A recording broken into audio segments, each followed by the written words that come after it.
This is an AMI This Week shortcut. I'm Wade Brown for Accessible Media in Regina. Hany al Moulia is a Syrian refugee whose family has settled in Regina after living for 3 years in a refugee camp in Lebanon. Hany, who is legally blind, took up photography to document his experiences. I met up with Hany where he attends classes at the University of Regina. I have very limited vision because I'm born with a problem called nystagmus, and also have weakness with the muscles and the colors, so I can't see very far. It's very limited. Despite the difficult situation and his limited vision, while living in the refugee camp in Lebanon, Hany was not content to sit idly by. He wanted to make a difference, and he did that with a camera. Photography, it was part of my life before the war. I wanted to do something. As I told you, it was boring, a very boring lifestyle, and I was like, we need something to show the others how that was. A lot of people think, like, for example, photography is about the sight. No, it's artistic thing.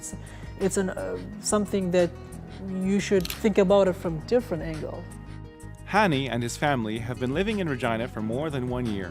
It's a far cry from his previous life, but Hany has been adjusting nicely, thanks to some new friends. My name's Barb and I'm Hany's Canadian mom.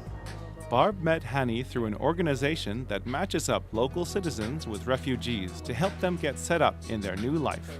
One of the most amazing people I've ever met. He's brilliant. He's a brilliant student of life. He understands things in a way that most of us don't even get. And wise beyond his years. Like, I'm 61 and he's 22, and he's like my age in wisdom. Like, he's lived a lot in his 22 years. Greg Cambell is the editor of Degrees, the University of Regina alumni magazine. Hany was the cover story in a recent issue.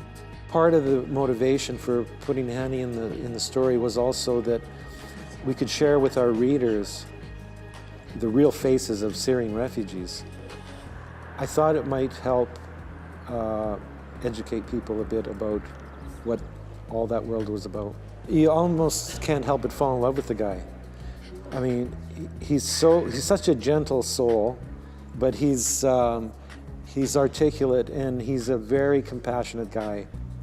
And that's what Hany's all about. He's about helping refugees, about other people, about bringing people together. And I think Hany feels that it's his responsibility to make sure that his family thrives in Canada.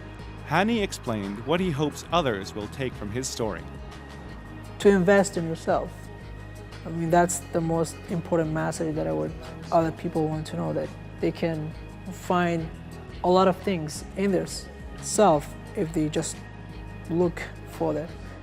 For Accessible Media in Regina, I'm Wade Brown.